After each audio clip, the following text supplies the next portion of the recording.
Pada tahun 2019, di sebuah pabrik manufaktur di Bekasi, Jawa Barat, sebuah teriakan memecah keheningan yang dipenuhi deru mesin. Serpihan logam yang terlontar dari mesin pres menembus perut seorang pekerja wanita asing. Darah tak berhenti mengalir. Genangan darah membasahi lantai dan wajah wanita itu memucat. Rekan-rekannya panik dan segera menghubungi nomor darurat 119. Namun, sebuah keanehan terjadi. Justru sang korban yang terbaring lemah itu sendiri yang memohon untuk tidak dibawa ke rumah sakit. Wanita ini tidak memiliki asuransi. Dalam kondisi antara hidup dan mati, ia lebih dulu mengkhawatirkan biaya pengobatan. Ia adalah seseorang yang selalu menahan sakit dan tidak pernah berani mendekati rumah sakit. Ia pernah mengalami trauma di negara lain sebelumnya.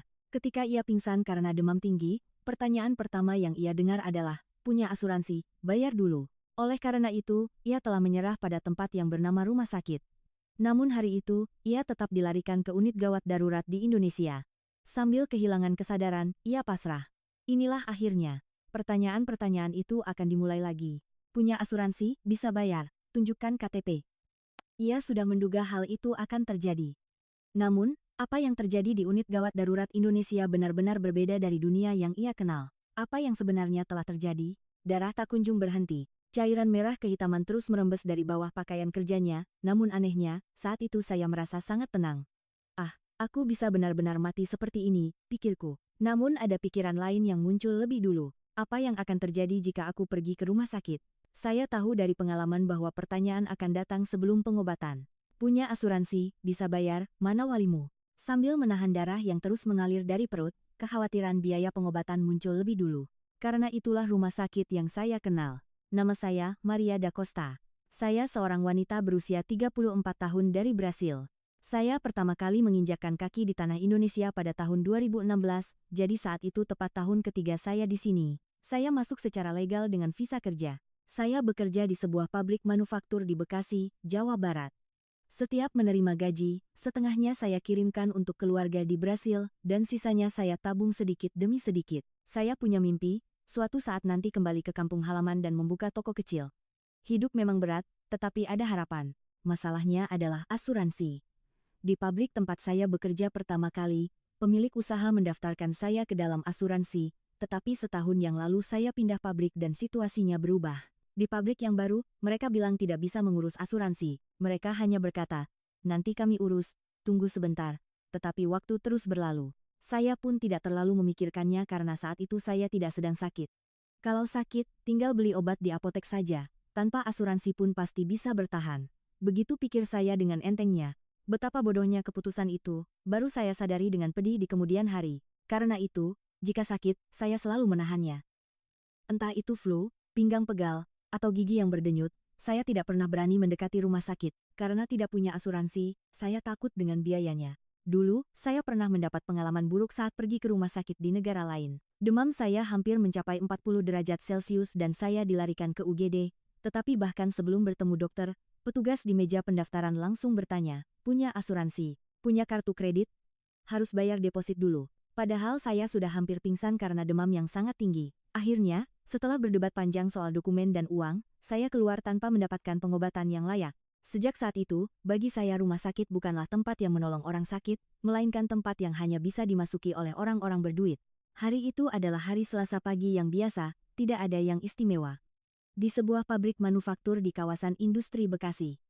Seperti biasa, saya berdiri di depan mesin pres, merapikan komponen-komponen. Gerakan yang sama, suara mesin yang sama, pekerjaan yang sudah saya ulangi ribuan kali. Tiba-tiba, terdengar suara aneh dari mesin, suara yang berbeda dari biasanya.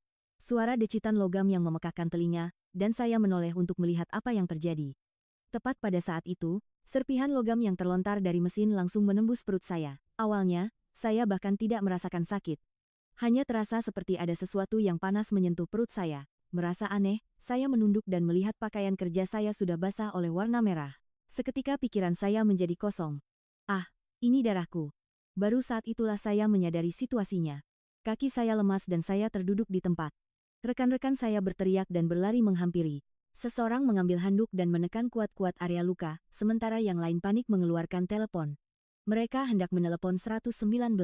Namun, di tengah kekacauan itu, saya justru mengucapkan kata-kata aneh. Bagaimana dengan biaya rumah sakit? Saya tidak punya asuransi. Di saat darah mengucur deras, hanya itu yang bisa saya katakan. Rekan-rekan saya menatap dengan ekspresi tidak mengerti. Tentu saja. Siapa yang akan mengkhawatirkan uang dalam situasi genting seperti ini? Orang normal pasti akan sulit memahaminya. Tapi bagi saya, itu adalah kekhawatiran yang tulus. Jika harus dioperasi, saya akan menanggung utang yang tidak akan sanggup saya bayar. Bagaimana cara melunasinya? Rasa takut itu sama besarnya dengan rasa takut akan kematian. Kesadaran saya mulai memudar. Pandangan saya kabur, dan suara-suara di sekitar mulai menjauh. Rasanya rekan-rekan saya meneriakkan sesuatu, tetapi saya tidak bisa mendengarnya. Saya merasakan tenaga saya perlahan-lahan terkuras. Ah, apakah ini benar-benar akhir? Pikiran itu melintas. Dan suara terakhir yang saya dengar adalah sirena ambulans yang meraung dari kejauhan. Di luar kehendak saya sedang dibawa ke sebuah unit gawat darurat di Indonesia.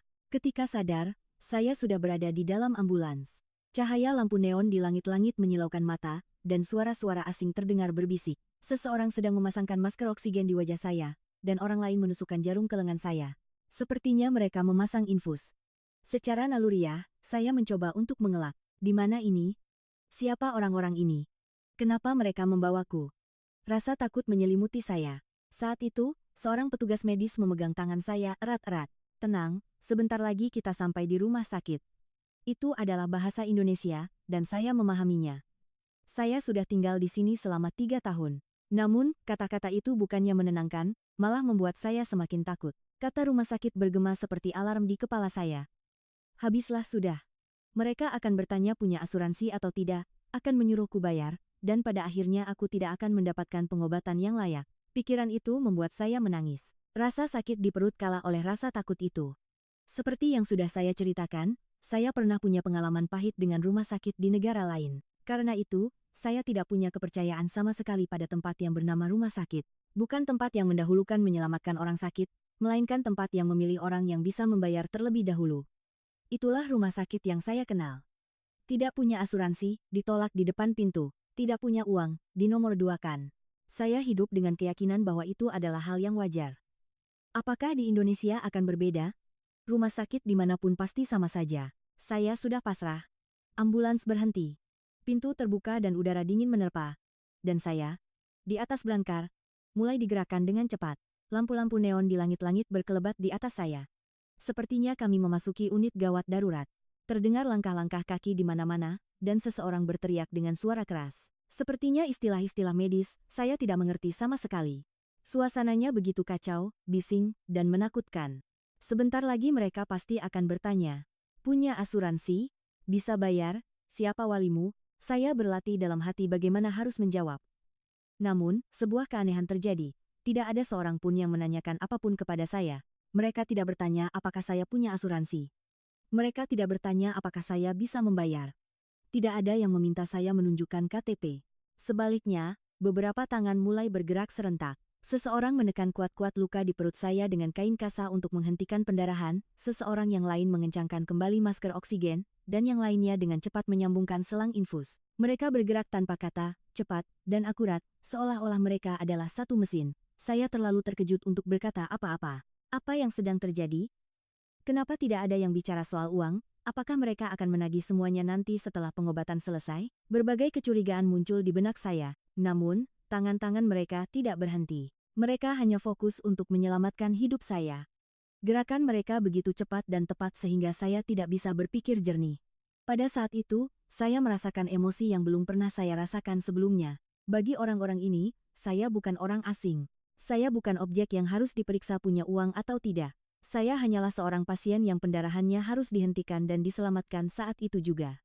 Kewarganegaraan, asuransi, uang, semua itu tidak penting. Saya hanyalah seorang manusia. Fakta itu sulit dipercaya. Unit gawat darurat itu seperti medan perang. Suara mesin terdengar di mana-mana, dan para tenaga medis berjalan cepat dengan kesibukan mereka. Saya, yang terbaring di atas berangkar, hanya bisa menatap langit-langit dengan hampa. Sejujurnya saya setengah sadar. Saya kehilangan terlalu banyak darah, seluruh tubuh saya lemas, dan pandangan saya kabur dan jelas secara bergantian. Namun, anehnya, satu sudut pikiran saya tetap jernih.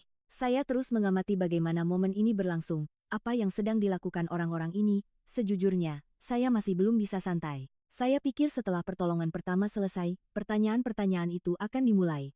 Bukankah saya harus berterima kasih karena mereka sudah menolong orang asing tanpa asuransi sejauh ini? Sebentar lagi pasti akan ada pembicaraan soal biaya. Saya terus berlatih dalam hati apa yang akan saya katakan jika mereka menyebutkan nominalnya. Apakah aku harus memohon untuk bisa mencicil? Atau menghubungi keluarga di kampung halaman untuk mengirim uang? Berbagai pikiran berkecamuk. Namun, tidak ada yang membicarakan hal itu. Seorang dokter mendekati saya. Ia mengenakan masker, jadi wajahnya tidak terlihat jelas. Tetapi saya ingat tatapan matanya dengan jelas. Tatapan yang sangat fokus. Dokter itu dengan perlahan memeriksa luka di perut saya, lalu dengan cepat memberikan instruksi kepada perawat di sebelahnya. Meskipun dalam bahasa Indonesia, saya tidak mengerti semuanya. Tetapi saya jelas mendengar kata USG dan operasi. Perawat itu bergerak cepat dan membawa sebuah mesin besar ke samping saya. Sepertinya akan dilakukan pemeriksaan USG. Upaya menghentikan pendarahan masih terus berlanjut. Perawat lain terus menekan luka saya dengan kain kasa, dan saya bisa merasakan betapa kuat tekanannya. Pendarahannya sepertinya sulit berhenti. Saya menatap tangan itu dan berpikir aneh, orang ini bahkan tidak tahu siapa saya, kenapa ia begitu gigih mencoba menghentikan pendarahan ini? Ia tidak tahu apakah saya punya uang atau tidak, punya asuransi atau tidak, kenapa ia begitu bersemangat mencoba menyelamatkan saya? Saya tidak mengerti. Pemeriksaan USG dimulai. Gel dingin dioleskan ke perut saya, dan alat itu bergerak perlahan. Dokter menatap layar dengan tajam sambil menggumamkan sesuatu. Ekspresinya semakin serius, saya pun bisa menebak dari ekspresinya. Ah, bagian dalamku rusak parah, ternyata lebih serius dari yang kukira. Dokter itu dengan panik mengatakan sesuatu kepada tim medis lainnya, dan tiba-tiba suasana di sekitar menjadi lebih tegang. Orang-orang mulai bergerak lebih cepat. Saat itulah saya pertama kali secara realistis berpikir bahwa saya bisa benar-benar mati. Melihat ekspresi para tenaga medis, saya tahu ini bukan main-main. Sepertinya terjadi pendarahan hebat di dalam perut saya. Serpihan logam itu mungkin telah merusak organ dalam. Darah tidak hanya keluar, tetapi juga terus mengalir di dalam. Dokter itu mencondongkan tubuhnya ke arah wajah saya, dan dengan suara yang jelas ia berkata, harus dioperasi. Sekarang juga. Mengerti? Meskipun dalam bahasa Indonesia, saya mengerti persis apa artinya. Saya mengangguk, saya tahu tidak ada pilihan lain. Namun, bahkan pada saat itu, saya masih berpikir dalam hati. Untuk menandatangani surat persetujuan operasi, pasti ada yang harus diverifikasi. Sekarang mereka pasti akan bertanya. Sekarang pasti akan ada pembicaraan soal uang. Tetapi, dokter itu hanya memberikan instruksi kepada perawat. Sepertinya isinya, tidak ada wali, jadi langsung saja masuk. Tidak ada sepatah kata pun tentang dokumen, tidak ada konfirmasi biaya. Mereka langsung bersiap untuk operasi. Saya benar-benar tidak percaya. Apakah ini benar-benar mungkin? Orang-orang ini akan mengoperasi saya tanpa tahu apakah mereka akan bisa mendapatkan 1 sen pun dari saya? Pikiran saya kacau. Brancar mulai bergerak, kami meninggalkan UGD dan melewati koridor yang panjang, lampu-lampu neon di langit-langit berkelebat di atas. Kami naik lift ke lantai lain, saya melihat tulisan ruang operasi, pintu besi terbuka, dan saya masuk ke dalamnya. Udara dingin, lampu yang menyilaukan, orang-orang dengan masker dan pakaian operasi. Mereka semua menatap saya. Obat bius mulai bekerja. Kesadaran saya perlahan-lahan memudar. Tepat sebelum menutup mata, saya hanya punya satu pikiran. Orang-orang ini sampai akhir tidak membicarakan soal uang. Itulah pikiran terakhir saya sebelum kehilangan kesadaran. Ketika saya membuka mata, saya tidak langsung sadar bahwa saya masih hidup. Langit-langit putih terlihat. Lampu neon menyala redup. Dan di suatu tempat, sebuah mesin mengeluarkan bunyi bip secara teratur. Mungkin suara mesin pemantau detak jantung. Saya mendengarkan suara itu dengan hampa untuk beberapa saat. Butuh beberapa waktu untuk menyadari bahwa suara bip-bip itu adalah bukti bahwa saya masih ada di dunia ini. Saya mencoba menggerakkan tubuh, tetapi tidak bisa. Seluruh tubuh saya tidak bertenaga. Bahkan untuk menggerakkan satu jari pun rasanya sulit. Di bagian perut, terasa nyeri tumpul. Bukan sakit, lebih seperti ada yang menekan dengan berat. Ah, aku sudah dioperasi. Saat itulah ingatan-ingatan mulai kembali satu persatu. Kecelakaan di pabrik, dibawa dengan ambulans, orang-orang yang sibuk bergerak di UGD, dan masuk ke ruang operasi. Potongan-potongan itu menyatu dan saya mulai memahami situasinya. Seorang perawat mendekati saya. Perawat wanita muda, mengenakan masker sehingga seluruh wajahnya tidak terlihat, tetapi matanya tersenyum. Sudah sadar. Bagaimana perasaannya? Ia bertanya perlahan dan jelas dalam bahasa Indonesia. Mungkin ia tahu saya orang asing dan berusaha bersikap pengertian. Saya mencoba menjawab, tetapi suara saya tidak keluar. Tenggorokan saya sangat kering. Perawat itu dengan lembut membasahi bibir saya dengan sesuatu seperti spons kecil. Sedikit air itu terasa sangat berharga. Operasinya berjalan lancar. Kondisinya sempat sangat kritis, tapi syukurlah Anda bisa bertahan, begitu kata perawat itu. Saya mendengarnya, tetapi masih tidak percaya. Berjalan lancar? Saya selamat? Orang-orang ini menyelamatkan saya yang bahkan tidak punya asuransi? Sulit dipercaya. Tiba-tiba air mata saya mengalir. Bukan karena sakit. Air mata itu mengalir begitu saja. Perawat itu terkejut dan bertanya, "Kenapa? Ada yang sakit?" Tetapi saya tidak bisa menjawab. Saya tidak tahu bagaimana menjelaskannya. Beberapa saat kemudian, dokter datang. Dokter pria parubaya, wajahnya tampak lelah, tetapi suaranya tenang. Kerusakan di perut cukup parah. Serpihan logam menembus usus. Pendarahan dalamnya cukup banyak, dan jika terlambat sedikit saja, bisa sangat berbahaya. Syukurlah, bagian yang rusak sudah dijahit, dan sekarang kondisinya stabil. Dokter menjelaskan dengan perlahan. Saya hanya bisa mengangguk. Saya ingin mengucapkan terima kasih, tetapi suara saya masih belum keluar dengan baik. Dokter menjelaskan beberapa hal lagi, bahwa saya harus berada di ruang ICU selama beberapa hari untuk observasi, bahwa saya harus berhati-hati agar tidak terjadi infeksi, dan bahwa jika sudah pulih, saya akan dipindahkan ke ruang perawatan biasa. Semuanya tentang pengobatan. Saya terus merasa aneh saat mendengarkan kata-katanya. Kenapa masih belum ada pembicaraan soal biaya? Kenapa mereka tidak menyinggung soal asuransi? Saya jelas telah menjalani operasi besar, berada di ICU, dan dirawat oleh dokter dan perawat, bagaimana mungkin tidak ada sepatah kata pun tentang uang? Malam tiba, ruang ICU hening. Hanya suara mesin yang berbunyi teratur, dan sesekali perawat masuk untuk memeriksa kondisi saya lalu keluar lagi. Saya tidak bisa tidur. Saya menatap langit-langit dan terus berpikir, negara apa ini sebenarnya? Orang-orang apa ini sebenarnya? Ini adalah tempat yang sama sekali berbeda dari dunia yang saya kenal. Sepanjang hidup saya diajarkan bahwa jika sakit, saya harus mengkhawatirkan uang terlebih dahulu. Bahwa rumah sakit adalah tempat yang hanya bisa dimasuki jika punya uang, dan bahwa jika tidak punya asuransi, saya akan ditolak di depan pintu. Namun, di negara ini, tidak ada yang menuntut uang dari saya terlebih dahulu. Tidak ada yang mendiskriminasi saya sebagai orang asing yang tidak punya uang. Mereka hanya menyelamatkan saya. Tanpa pertanyaan, tanpa syarat, begitu saja. Menjelang subuh, perawat masuk lagi. Memeriksa infus yang terhubung di pergelangan tangan saya, mengecek angka yang tertera di mesin, lalu berkata, "Tidak apa-apa. Anda melakukannya dengan baik."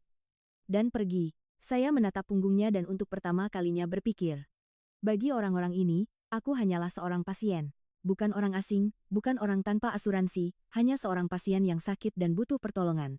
Kenyataan itu meruntuhkan saya. Dalam arti yang baik. Saya menghabiskan 2 hari di ruang ICU. 2 hari itu adalah waktu yang paling aneh dalam hidup saya. Aneh bukan dalam arti buruk. Hanya saja, sangat berbeda dari dunia yang saya kenal. Setiap pagi, perawat datang dan memeriksa kondisi saya dengan teliti. Mengukur suhu tubuh, tekanan darah, memeriksa luka operasi, dan memberikan obat, lalu pergi. Makanan datang 3 kali sehari. Awalnya bubur bening, beberapa hari kemudian menjadi tim, dan akhirnya nasi lunak. Saya makan nasi itu sambil terus merasa aneh. Masih belum ada yang meminta saya membayar. Pada hari ketiga, pagi harinya, dokter datang untuk visit. Ia mengatakan perkembangannya bagus. Tidak ada tanda-tanda infeksi, pendarahan sudah berhenti total, dan kecepatan pemulihannya lebih cepat dari yang diperkirakan. Saya mendengar bahwa saya akan dipindahkan ke ruang perawatan biasa hari itu. Saya mengangguk, tetapi dalam hati saya masih cemas. Jika pindah ke ruang perawatan biasa, sekarang pasti akan ada penyelesaian administrasi. Tagihan biaya akan dimulai. Mereka menolong sejauh ini karena ini adalah situasi darurat, dan sekarang setelah stabil, pasti akan ada pembicaraan soal uang, begitu pikir saya. Saya dipindahkan ke ruang perawatan. Ruangan itu untuk 4 orang, dan ada 3 pasien lain selain saya. Semuanya orang Indonesia. Saya mendapat tempat tidur di sudut dekat jendela. Dari jendela terlihat langit kelabu. Musim hujan akan segera tiba. Saya menarik selimut sampai ke dagu dan berbaring menatap keluar jendela dengan hampa. Ini adalah musim hujan ketiga yang saya alami di Indonesia. Tapi ini adalah musim hujan pertama yang saya alami di tempat tidur rumah sakit. Sore harinya, seorang petugas yang disebut pekerja sosial datang. Seorang wanita berusia sekitar 48-an, dengan kesan yang sangat lembut. Ia memperkenalkan diri dan mengatakan akan menjelaskan beberapa hal kepada saya. Saya menjadi tegang. Akhirnya tiba juga. Sekarang mereka akan menagih biayanya. Saya mempersiapkan diri. Aku harus bertahan. Aku harus memohon agar bisa dicicil. Begitu tekad saya. Namun, kata pertama yang diucapkannya adalah ini. Pasti sakit sekali, ya. Pasti takut sekali, ya. Mendengar kata-kata itu, saya membeku. Itu sama sekali bukan pertanyaan yang saya duga. Saya pikir kata-kata pertama adalah biayanya sekian, harus dibayar kapan. Tetapi orang ini justru bertanya apakah saya kesakitan dan ketakutan. Saya tidak bisa menjawab dan hanya menatap wajahnya dengan hampa. Air mata menggenang, tetapi saya menahannya dengan kuat. Ia mulai menjelaskan dengan perlahan. Di Indonesia, pasien darurat akan ditangani terlebih dahulu. Tidak peduli punya asuransi atau tidak. Dalam situasi yang mengancam jiwa, menyelamatkan nyawa adalah prioritas utama. Itu adalah prinsip yang diatur oleh hukum. Jadi, Anda tidak perlu cemas tentang pengobatan yang sudah Anda terima sejauh ini. Begitu katanya. Saya mendengarnya, tetapi masih setengah percaya. Diatur oleh hukum? Tidak peduli dengan asuransi? Benarkah ada negara seperti itu? Pembicaraan soal biaya pun muncul. Sejujurnya, bagian inilah yang paling saya takuti. Karena sudah dioperasi, saya pikir biayanya akan sangat besar. Saya pikir saya telah menanggung utang yang tidak akan pernah bisa saya bayar. Namun pekerja sosial itu berkata seperti ini. Untuk masalah biaya, ada berbagai skema bantuan. Ada yang namanya bantuan kesejahteraan darurat, dan juga ada skema keringanan biaya medis. Pertama-tama, pulihkan dulu tubuh Anda sepenuhnya, baru nanti kita cari solusinya perlahan-lahan. Artinya, jangan khawatir soal uang sekarang. Barulah saat itu, ketegangan saya mulai sedikit mereda. Orang-orang ini benar-benar menolong saya. Bukan mencoba mengusir, tetapi mencoba mencarikan jalan keluar. Fakta itu sulit dipercaya. Di dunia tempat saya berasal, hal seperti itu tidak terbayangkan. Mungkin ada yang berpikir bahwa wajar jika rumah sakit menolong orang sakit, tetapi bagi saya, itu sama sekali tidak wajar.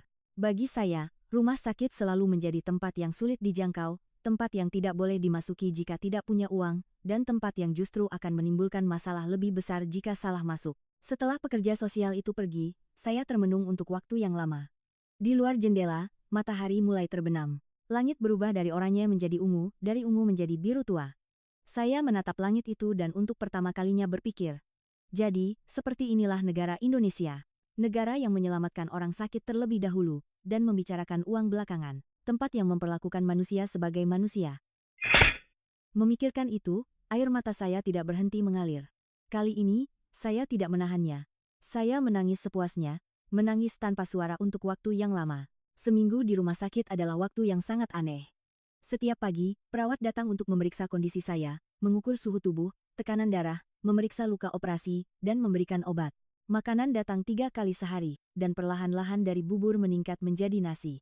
Saya makan nasi itu sambil terus merasa takjub. Masih belum ada yang menyuruh saya segera membayar. Apakah ini benar-benar nyata?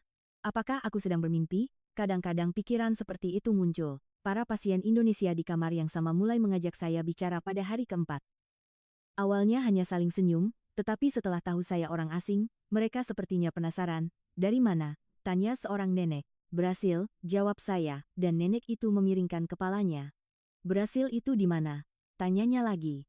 Saya tersenyum dan menjelaskan. Negara di bawah Amerika. Nenek itu berkata, "Oh, di sana panas ya?" "Iya, jauh lebih panas dari Indonesia," jawab saya, dan nenek itu tersenyum lebar. Senyumnya sangat hangat. Nenek itu adalah pasien operasi kantung empedu. Katanya usianya 74 tahun, tetapi terlihat sangat sehat. Suaranya lantang, nafsu makannya bagus, dan ia mulai berjalan di koridor lebih dulu dari saya. Nenek itu sering memberi saya jeruk, katanya oleh-oleh dari walinya. Tetapi ia tidak bisa makan banyak, jadi lebih baik dibagi. Awalnya saya menolak, tetapi karena nenek itu terus memaksa, akhirnya saya menerimanya dengan berterima kasih. Jeruk itu sangat manis. Saya baru tahu jeruk Indonesia semanis ini. Sikap para tenaga medis juga terus membuat saya takjub. Setiap hari ada dokter yang datang visit, dan ia memeriksa kondisi saya dengan sangat teliti sambil memberikan penjelasan yang detail. Bagaimana luka saya sembuh? Kapan jahitan bisa dilepas? Apa yang harus diwaspadai setelah pulang? Semuanya dijelaskan dengan perlahan agar mudah dimengerti. Saya bisa merasakan perhatiannya karena saya orang asing dan mungkin tidak mengerti. Setiap kali itu, saya mengucapkan terima kasih, dan dokter itu hanya mengangguk seolah itu hal yang wajar. Para perawat juga sama. Setelah tahu bahasa Indonesia saya kurang lancar, mereka berbicara lebih lambat dengan kata-kata yang lebih mudah. Setiap kali mengganti infus, mereka memberitahu sebelumnya, mungkin akan sedikit sakit. Saat menyuntik, mereka berkata, tarik napas dalam-dalam. Hal-hal kecil, tetapi perhatian seperti itu terasa sangat besar bagi saya. Bagi mereka, saya hanyalah seorang pasien. Bukan pasien asing, bukan pasien tanpa asuransi, hanya pasien yang harus dirawat. Suatu malam, sekitar jam 3 dini hari. Tiba-tiba perut saya sakit sekali dan saya terbangun. Rasa sakit seperti ditusuk-tusuk terasa di sekitar area operasi.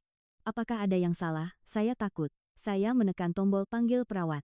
Kurang dari 1 menit, seorang perawat masuk. Meskipun dini hari, ia langsung datang. "Sakit di mana?" tanyanya, dan saya menunjuk perut. Perawat itu segera memanggil dokter jaga, dan dalam 5 menit dokter datang. Dilakukan pemeriksaan. "Syukurlah, tidak ada masalah besar," katanya. "Nyeri sementara bisa terjadi karena perlengketan pasca operasi."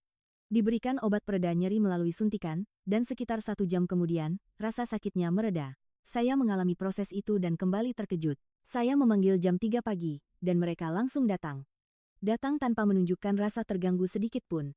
Mereka tidak datang belakangan karena saya orang asing. Mereka tidak menanganinya seadanya karena saya tidak punya asuransi. Hanya karena pasien bilang sakit, mereka langsung datang. Pagi tiba. Sinar matahari masuk melalui jendela. Saya berbaring di tempat tidur dan menatap sinar matahari itu dengan hampa. Saya merenungkan kejadian semalam. Ketika saya sakit di malam hari, siapa saya sama sekali tidak penting. Dari mana saya berasal juga tidak penting. Punya asuransi atau tidak juga tidak penting. Hanya karena pasien bilang sakit, mereka langsung datang. Itulah layanan medis Indonesia. Untuk pertama kalinya saya berpikir, negara ini benar-benar memperlakukan manusia sebagai manusia. Tidak memandang syarat. Sakit, ya dirawat. Itulah cara negara ini. Tanggal pulang telah ditetapkan. Hari ke-10 saya dirawat di rumah sakit. Dokter datang visit, memeriksa luka dengan teliti, lalu mengangguk. "Pemulihannya bagus. Sudah boleh pulang." Mendengar itu, saya senang, tetapi sekaligus takut. Akhirnya tiba saatnya untuk menyelesaikan biaya. Operasi, ICU, rawat inap selama 12 hari, berapa totalnya? Membayangkannya saja sudah membuat saya pusing. Sore harinya, pekerja sosial datang lagi. Sebelum pulang, ada beberapa hal terkait biaya yang perlu saya jelaskan. Jantung saya berdebar kencang. Inilah saatnya. Berapa yang harus saya bayar? Apakah saya harus memohon untuk bisa mencicil? Berbagai pikiran melintas di kepala saya. Namun, cerita yang disampaikan oleh pekerja sosial itu sama sekali berbeda dari yang saya bayangkan. Pertama, ada yang namanya skema pembayaran biaya medis darurat oleh negara. Ia mulai menjelaskan dengan perlahan. Katanya, di Indonesia ada sistem untuk mencegah pasien darurat tidak bisa mendapatkan pengobatan karena tidak punya uang. Negara akan membayar biaya pengobatan ke rumah sakit terlebih dahulu, dan nanti pasien bisa membayarnya kembali sesuai kemampuannya. Saya mendengar itu dan tidak percaya pada telinga saya. Negara yang bayarin, untuk orang asing juga, sulit dipercaya. Bukan hanya itu. Pekerja sosial itu mengeluarkan beberapa lembar dokumen. Ada juga yang namanya program bantuan medis untuk pekerja asing. Katanya itu adalah program yang dikelola oleh Kementerian Kesehatan, yang memberikan bantuan biaya medis kepada pekerja asing yang tidak terdaftar dalam asuransi kesehatan ketika mereka sakit atau terluka. Katanya, jumlah bantuannya bisa mencapai maksimal 50 hingga 100 juta rupiah. Saya ternganga. Saya sama sekali tidak tahu ada sistem seperti itu.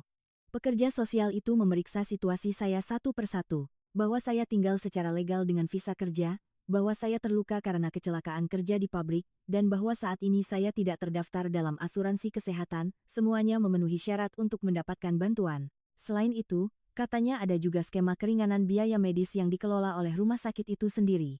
Untuk pasien yang secara ekonomi kesulitan, biaya pengobatannya bisa dikurangi 30% hingga 100%. Saya mendengarkan kata-kata itu dengan bingung. "Apakah ini benar-benar mungkin?" tanya saya. Pekerja sosial itu tersenyum dan menjawab, "Tentu saja. Di Indonesia, itu mungkin. Karena orang sakit tidak boleh tidak mendapatkan pengobatan karena tidak punya uang." Mendengar kata-kata itu, air mata saya langsung tumpah. Saya mencoba menahannya, tetapi tidak bisa. Akhirnya, jumlah yang harus saya bayar sendiri kurang dari 1/10 dari yang saya perkirakan. Itu pun bisa dicicil. Setiap bulan, saya hanya perlu membayar sedikit demi sedikit sesuai kemampuan saya. Saya menangis lama di tempat itu. Pekerja sosial itu berkata, "Tidak apa-apa. Pelan-pelan saja," sambil memberikan tisu. Kehangatan itu membuat saya semakin menangis. Sambil mengurus administrasi kepulangan, saya terus berpikir. Di dunia yang saya kenal, rumah sakit adalah tempat yang hanya bisa didatangi oleh orang berduit. Tidak punya asuransi, ditolak. Tidak punya uang, pengobatan ditolak. Saya hidup dengan keyakinan bahwa itu adalah hal yang wajar. Tetapi Indonesia berbeda. Mereka menyelamatkan dulu. Pembicaraan soal uang belakangan, dan bahkan setelah itu, mereka tidak mendorong pasien ke jurang. Mereka membuatnya agar bisa dibayar sesuai kemampuan. Sulit dipercaya ada negara seperti ini. Saat melangkah keluar dari gerbang utama rumah sakit, sinar matahari terasa menyilaukan. Udara luar yang saya hirup setelah 10 hari. Dingin dan segar, Saya menarik napas dalam-dalam dan menoleh ke gedung rumah sakit. Di dalam sana, banyak sekali orang yang telah menyelamatkan saya. Tanpa tahu siapa saya, tanpa memeriksa apakah saya punya uang atau tidak, mereka menyelamatkan saya hanya karena saya adalah manusia. Fakta itu meresap jauh ke dalam hati saya. Tahun ini adalah tahun kelima saya di Indonesia. Sudah 2 tahun berlalu sejak kecelakaan itu. Sekarang saya bekerja di pabrik lain. Kali ini, tempat yang benar. Pemilik usaha mendaftarkan saya ke BPJS Kesehatan, dan juga ada BPJS Ketenagakerjaan. Dulu saya tidak tahu kenapa hal itu penting, tetapi sekarang saya tahu. Saya mengalaminya dengan pedih betapa besar perbedaannya saat sakit atau terluka. Kadang-kadang saya teringat kejadian itu. Saat saya berdarah-darah dibawa dengan ambulans, saat banyak tangan bergerak serentak di UGD, cahaya lampu neon yang saya lihat sebelum pintu ruang operasi ditutup, dan saat saya membuka mata dan menyadari bahwa saya masih hidup. Semuanya teringat dengan jelas. Mungkin tidak akan pernah saya lupakan seumur hidup. Dulu saya takut pada rumah sakit. Bukan hanya takut, saya menghindarinya. Kalau sakit, saya tahan. Kalau tidak tahan, saya minum obat. Kalau masih tidak sembuh, saya pasrah saja. Karena saya percaya bahwa pergi ke rumah sakit justru akan menimbulkan masalah yang lebih besar. Tidak punya uang, tidak bisa diobati, hanya akan menambah utang. Kalau orang asing, akan lebih didiskriminasi. Saya hidup dengan pikiran seperti itu. Indonesia telah mengubah pikiran itu sepenuhnya. Di UGD negara ini, saya tidak pernah sekalipun ditanya apakah saya punya uang. Saya juga tidak pernah ditanya apakah saya punya asuransi. Saya juga tidak pernah ditanya dari negara mana saya berasal. Para tenaga medis hanya fokus untuk menyelamatkan hidup saya. Tangan bergerak lebih dulu. Pertanyaan belakangan. Itulah layanan medis Indonesia. Belakangan saya baru tahu bahwa ini adalah prinsip yang diatur oleh hukum di Indonesia. Ada yang namanya Undang-Undang tentang Kesehatan, yang menyatakan bahwa pasien darurat harus diobati terlebih dahulu tanpa memandang kewarganegaraan atau kondisi ekonomi. Jika tenaga medis menolaknya, mereka akan dihukum. Saya mendengar itu dan kembali terkejut. Negara yang mengatur dengan hukum untuk menyelamatkan manusia terlebih dahulu. Benar-benar ada negara seperti itu. Masalah biaya juga sama. Ada skema pembayaran biaya medis darurat oleh negara, program bantuan medis untuk pekerja asing, skema keringanan biaya medis, sehingga orang seperti saya, yang tidak punya asuransi, dan uang pun bisa mendapatkan pengobatan dan kemudian membayar biayanya sesuai kemampuan. Bukan hanya menyelamatkan orang sakit, tetapi juga ada sistem yang membantu orang itu untuk bisa bangkit kembali setelah diselamatkan. Akhir-akhir ini, saya sering berpikir tentang negara yang bernama Indonesia. Awalnya, saya datang ke sini hanya untuk mencari uang. Bekerja keras, mengumpulkan uang, lalu kembali ke kampung halaman, hanya itu. Tetapi sekarang berbeda. Makna negara ini bagi saya telah berubah, negara yang menyelamatkan saya ketika saya hampir mati. Negara yang memperlakukan saya bukan sebagai orang asing, tetapi sebagai manusia. Negara di mana tangan bergerak lebih dulu daripada pertanyaan. Itulah Indonesia yang saya kenal. Sesekali saya menelepon keluarga di Brasil. Ibu saya sangat khawatir. Bagaimana kalau kamu sakit sendirian di sana? Bagaimana kamu membayar biaya rumah sakit? Setiap kali itu, saya bercerita. Ibu, jangan khawatir. Di sini, kalau sakit, pasti diselamatkan. Mereka tidak bertanya punya uang atau tidak. Mereka selamatkan dulu, baru diselesaikan perlahan-lahan. Ibu saya memasang ekspresi tidak percaya dan bertanya negara macam apa itu. Dulu saya juga begitu. Tetapi ternyata benar-benar ada. Karena saya mengalaminya sendiri. Jika ditanya apa kekuatan layanan medis Indonesia, saya akan menjawab seperti ini. Teknologi memang hebat, fasilitas juga luar biasa, tetapi kekuatan sebenarnya bukan di situ. Melihat manusia sebagai manusia, mengulurkan tangan terlebih dahulu sebelum menanyakan syarat, tindakan yang mendahului pertanyaan, itulah kekuatan sebenarnya dari layanan medis Indonesia. Saya selamat berkat kekuatan itu, dan berkat kekuatan itu, saya bisa bangkit kembali. Kenapa saya menceritakan ini? Karena saya ingin memberitahu orang-orang seperti saya yang sakit, terluka, dan ketakutan. Di Indonesia, tidak apa-apa. Tidak perlu takut. Negara ini, siapapun Anda, dari manapun Anda berasal, akan menyelamatkan Anda terlebih dahulu. Saya telah mengalaminya dengan seluruh tubuh saya. Karena itu, saya bisa mengatakannya dengan percaya diri. Layanan medis Indonesia melihat manusia terlebih dahulu. Sampai di sini, kami telah menyampaikan kisah Maria da Costa dari Brasil. Di ambang kematian akibat kecelakaan di pabrik, ia tidak pernah sekalipun ditanya apakah punya uang atau asuransi di UGD Indonesia. Para tenaga medis bergerak lebih dulu sebelum bertanya, dan ia pun selamat. Kami akan merangkum sistem medis yang muncul dalam video hari ini. Pertama, Menurut Undang-Undang tentang Kesehatan di Indonesia, pasien darurat harus diobati terlebih dahulu tanpa memandang kewarganegaraan atau kondisi ekonomi. Jika tenaga medis menolaknya, mereka akan dikenai sanksi hukum. Kedua, ada skema pembayaran biaya medis darurat oleh negara, sehingga pasien yang tidak punya uang saat itu, negara akan membayar biayanya terlebih dahulu ke rumah sakit, dan nanti pasien akan membayarnya kembali. Ketiga, melalui program bantuan medis untuk pekerja asing yang dikelola oleh Kementerian Kesehatan, pekerja asing yang tidak terdaftar dalam asuransi kesehatan bisa mendapatkan bantuan biaya medis hingga 50 hingga 100 juta rupiah. Saya banyak berpikir saat mempersiapkan video ini, bahwa hal-hal yang kita anggap wajar sebenarnya sama sekali tidak wajar. Pergi ke rumah sakit saat sakit, mendapatkan pengobatan, sembuh, lalu pulang. Proses sederhana ini, di beberapa negara, katanya hanya bisa dilakukan jika punya uang, punya dokumen, dan punya kualifikasi. Tetapi negara kita berbeda. Manusia dilihat terlebih dahulu. Menyelamatkan dulu, baru membicarakan sisanya. Betapa hebatnya hal ini, sepertinya kita tidak menyadarinya selama ini.